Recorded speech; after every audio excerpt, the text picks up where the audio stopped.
बच्चों, आइए हम इस लेसन में जाने से पहले छोटा सा प्रार्थना करेंगे। आप अपनी जगह पर घुटने लेकर बैठिए, मैं प्रार्थना करती हूँ। धन्यवाद प्रभु, सारे बच्चों को मुझको प्रभु तेरे चरणों में इकट्ठा किया, तुझे धन्यवाद करते हैं पिता। सारे बच्चों को प्रभु सीखने वाला हर एक लेसन प्रभु उनके जीवन में काम होने के लिए तू कृपा दे, मुझे भी बोलने के लिए तू सहायता कर परमेश्वर। तेरा काम प्रभु जी, हर एक बच्चे का हृदय में उनका छोटा मन को, छोटा हृदय को तू तैयार कर प्रभु। और परमेश्वर शुरू से अंत तक हर विषय में प्रभु तू हमको अगुवाई करके तू चला प्रभु।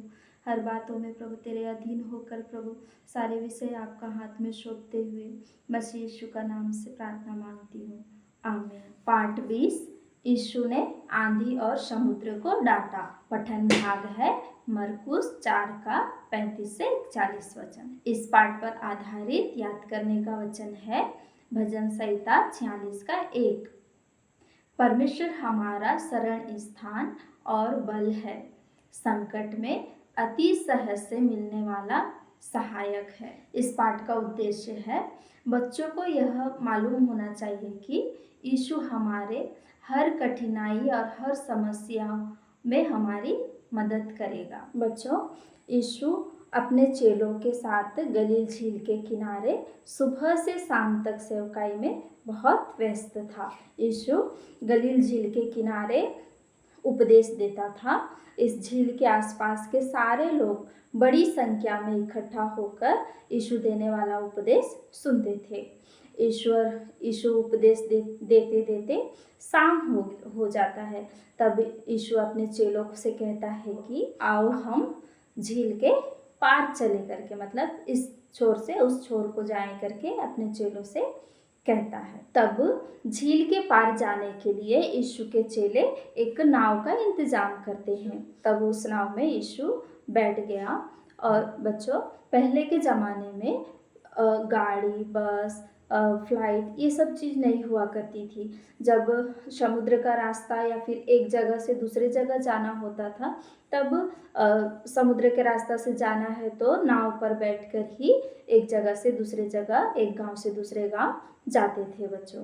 इसी तरह जब यीशु के चेले जैसे जैसे नाव में बैठकर आगे बढ़ रहे थे, तब ऐसे ही अन्य यात्री भी इस समुद्र में यात्रा कर रहे थे। वे भी अपने अपने नाव में बैठकर यात्रा कर रहे थे।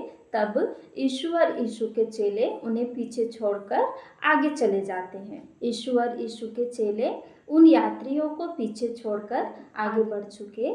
तब जब वे समुद्र के बीचों बीच में पहुँचे, तब समुद्र बिल्कुल शांत था। लेकिन जैसे जैसे वे समुद्र से आगे बढ़ने लगे, तब एक भयंकर तूफान, आंधी आया बच्चों, क्या आप जानते हैं आंधी मतलब क्या है? आंधी मतलब समुद्र में हवा के साथ बड़ी बड़ी लहरें उठना आंधी तूफान है। इसी तरह प्रतिकूल परिस्थिति आया जब बड़ी बड़ी लहरें ऊपर उठने लगी, पानी जहाँ नाव के अंदर भरने लगा, तब चेले जो है बहुत डरने लगे। बहुत बड़ी बड़ी लहरें उठने के कारण, पानी की लहरें उठने के कारण नाव जो है इधर उधर हो रहा था। तब यीशु के चेले जो है नाव को बहुत कंट्रोल करने की कोशिश कर रहे थे, लेकिन वे कंट्रोल नहीं कर पा रहे थे।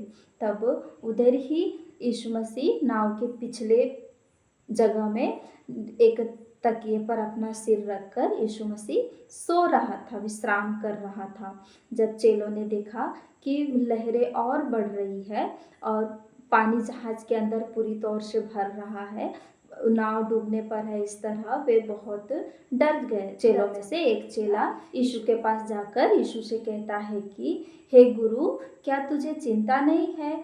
हम नष्ट हो रहे हैं, ऐसा करके कहता है। चेले का कहने का मतलब है कि बड़ी बड़ी लहरें उठने लगी है, पानी नाव के अंदर भर चुका है और नाव लहर के कारण इधर उधर हो रहा है, हम पानी में डूबने पर हैं, हम इतना परेशान हैं, लेकिन तेरे को हमारा चिंता नहीं है, तू यहाँ पे शांति से सो रहा है, हमारा चिंता तुझे नहीं है करके ऐसा ये चेला यीशु को कहता है। तब यीशु उठकर उस आया हुआ तूफान को ऊंचे शब्द से डांटा और कहा, शांत रह, थम जा करके कहा। तब उतना बड़ा आंधी तूफान, जो कि हमने पिछले जगह में देखा ना कि कैसे लहरें ऊपर उठकर पानी अंदर भरकर नाव को इधर उधर कर रही थी, इतना बड़ा तूफान यीशु का एक शब्द डांट कर कहा कि शांत रहे, थम जा करके कहने पे वो बिल्कुल शांत हो गया। कितना बड़ा चमत्कार है ना बच्चों। इधर आपने देखा ना, क्या आपने कभी ऐसा देखा था कि कोई बड़ा आंधी तूफान, समुद्र में बड़ा आंधी तूफान आया और कोई व्यक्ति उसे शांत रहे कह जाने से शांत हो गया? ऐसा कभी आपने सुना? नहीं सुना। लेकिन यीशु मसीह के एक शब्द, एक डांट से, एक शब्द से ही आंधी बिल्कुल शांत हो गया। हमारा प्रभु का शब्द में कितना शक्ति है ना बच्चों, कि देखो इतना बड़ा आंधी, जो कि चेले लोग इतना परेशान हो गए, इतना डर गए, बड़ी बड़ी लहरें उठने लगी, नाव के अंदर पानी भरने लगा, नाव डूबने पर था, इधर उधर नाव हो रहा था। वे उस नाव को इतना कंट्रोल करने की कोशिश कर रहे थे, लेकिन नाव जो है कंट्रोल नहीं हो पा रहा था लहरों के कारण ना। लेकिन देखो यीशु ने एक ही शब्द कहा तो बिल्कुल आंधी क्या हो गया? थम गया। हमारा प्रभु बहुत महान है बच्चों। परमेश्वर बनाया हुआ सृष्टि, जो पानी है, जो समुद्र है, वे भी परमेश्वर का आज्ञा मानती है। उसका बनाया हुआ सृष्टि को जब वो आज्ञा देता है तब प्रकृति भी उसका आज्ञाकारी हो जाती है। जब आंधी थम गया तब यीशु अपने चेलों को डरा हुआ देखकर, लहरें आने के कारण, आंधी तूफान आने के कारण वे बहुत डरे हुए थे ना, तब यीशु अपने चेलों को डरा हुआ देखकर यीशु ने कहा कि तुम क्यों डर रहे हो, क्या तुम्हें अब तक विश्वास नहीं है करके कहा। यीशु ने ऐसा इसलिए कहा क्योंकि यीशु जब इस पृथ्वी में आया तब हर जगह सेवकाई में यीशु अपने चेलों को साथ लेके जाता था। यीशु इस पृथ्वी में बड़े बड़े अद्भुत काम करता था, चमत्कार करता था, मुर्दों को जिलाना, अंधों को आंखें देना, ऐसे कई चमत्कार को यीशु मसीह करते समय चेले जो है इसके साथ थे और वे सब देखे हुए थे, तो और उनको डरने की ज़रूरत नहीं थी। लेकिन जब आंधी आया, आंधी तूफान आया, तभी वे क्या हो गए? तुरंत आंधी तूफान को देखकर डर गए, जबकि इनको डरने की ज़रूरत नहीं थी क्योंकि यीशु उनके पास ही था ना। उनका नाव के पिछले भाग में यीशु सो रहा था, तो इनको डरने की ज़रूरत नहीं थी क्योंकि यीशु हर असंभव को संभव कर सकता था, हर उनको बचाने की शक्ति रखता है यीशु मसीह। यह विश्वास इनके जीवन में नहीं था, इसीलिए यीशु इनको कहता है कि तुम क्यों डर रहे हो? क्या तुमको अब तक विश्वास नहीं है क्या? मतलब इतने सारे चमत्कार मैंने किए, इतने सारे चीज़ देखने के बाद भी अभी तक तुमको मेरे ऊपर विश्वास नहीं है क्या? करके यीशु अपने चेलों से कहता है। चेले लोग का बीच में पहली बार ऐसा आंधी तूफान आया और यीशु का मात्र एक शब्द से सारा आंधी तूफान जो है शांत हो गया। यह देखकर यीशु के चेले बहुत आश्चर्य हो जाते हैं, चकित हो जाते हैं और चकित होकर, आश्चर्य होकर वे आपस में एक दूसरे को पूछने लगते हैं, एक दूसरे से कहने लगते हैं कि यह कौन व्यक्ति है जो इतना बड़ा आंधी तूफान को एक शब्द मात्र से शांत हो गया? यह कैसा व्यक्ति है, कौन व्यक्ति है कि इसका शब्द सुनकर समुद्र भी, आंधी भी, तूफान भी इसका शब्द सुनती है, इसका आज्ञाकारी होती है? यह कौन व्यक्ति है जो कि प्रकृति भी इसके सामने झुकती है? करके चेले जो है आपस में बात करने लगते हैं। इस प्रकार भयंकर आया हुआ तूफान को डांटकर अपने चेलों के ऊपर आया हुआ प्रॉब्लम को यीशु मसीह समाधान किया और खुशी खुशी यीशु और यीशु के चेले समुद्र से होकर इस छोर से उस छोर में पहुंच जाते हैं। आइए बच्चों, इस कहानी से सीखने वाला हम कुछ बात देखेंगे। बच्चों, यीशु प्रभु हमारा हर कठिन बातों को सहायता करने के लिए हमेशा तैयार है। हम देखें ना कि यीशु और यीशु के चेले एक छोर से दूसरे छोर को जा रहे थे, लेकिन अचानक बीच में क्या आया? तूफान आया। तूफान आया, आंधी आई और वे डर गए। इसी प्रकार हम इस दुनिया में हम रहते समय, हम यीशु के पीछे चलते समय, हमको किधर जाना है? हमको यीशु के साथ स्वर्ग में जाना है ना। तो हम यीशु के पीछे चलते चलते चलते हम यात्रा करते समय हमारा जीवन में कई प्रकार का प्रतिकूल परिस्थिति, कष्ट, दुख, मुसीबत, प्रॉब्लम्स, कई समस्या हमारे जीवन में आएगा। आने के समय में हम क्या नहीं करना है, हम डरना नहीं है कि अब मैं क्या करूं, मेरे पास कोई नहीं है, मैं अकेला हूँ, मैं क्या करूं, कहाँ जाऊं, ऐसा करके हमको डरना नहीं है। इधर उधर हमको अपना नज़र नहीं करना है, बल्कि हम ऐसा कोई भी परिस्थिति हमारे जीवन में आते समय हमारा आँख किसके तरफ उठना चाहिए बच्चों? हमारा आँख सिर्फ और सिर्फ मसीह की तरफ उठना चाहिए।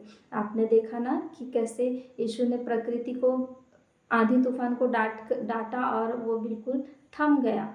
इसी प्रकार जब हम यीशु मसीह को अपना जीवन में अंगीकार करते हैं, अपना जीवन में यीशु मसीह को अधिकार देना है, प्रार्थना करना है कि हे प्रभु, तू मेरे हृदय में आ और मेरे जीवन का अधिकारी होकर तू मेरे अंदर आकर के हम क्या करना? प्रार्थना करना। तब यीशु मसीह हमारे अंदर आएगा, तब हमारा जीवन में आने वाला हर कष्ट, हर मुसीबत, हर समस्या को डांट कर हटाने की यीशु मसीह शक्ति रखता है। चेलों के ऊपर जब विपत्ति आई तब उसने यीशु को क्या किया? जगाया। उसने यीशु को जगाया और कहा कि हम नष्ट हो रहे हैं, आंधी तूफान आया, हम नष्ट हो रहे हैं और तू सो रहा है करके। इसी प्रकार बच्चों, जब हमारा जीवन में कोई भी कष्ट, कोई भी दुख, कुछ भी बात आते समय हम क्या करना है? हम दिलेरी से यीशु को बताना है, यीशु को बोलना है कि यीशु के पीछे चलते समय हमारे जीवन में कई परेशानी आएगा ना, तब हम यीशु मसीह को क्या करना है? बोलना है। जब हम यीशु मसीह को बताएंगे तब हमारा जीवन में कितना भी बड़ा मुसीबत हो, कितना भी बड़ा कष्ट हो, उसको यीशु मसीह हटाने का, डांट कर हटाने का, अधिकार से उसको हटाने के लिए यीशु मसीह जो है महान है, उसके लिए वो शक्ति रखता है। इसी प्रकार हमको यीशु मसीह के ऊपर पूरा विश्वास करना चाहिए। जब हमारे जीवन में कोई भी कठिनाई, कोई भी परिस्थिति हमारे जीवन में आते समय हमारा आँख आजू बाजू में नहीं देखना, ना इंसान के ऊपर नहीं देखना, बल्कि हमारा आँख सिर्फ और सिर्फ यीशु मसीह के तरफ ही उठना चाहिए।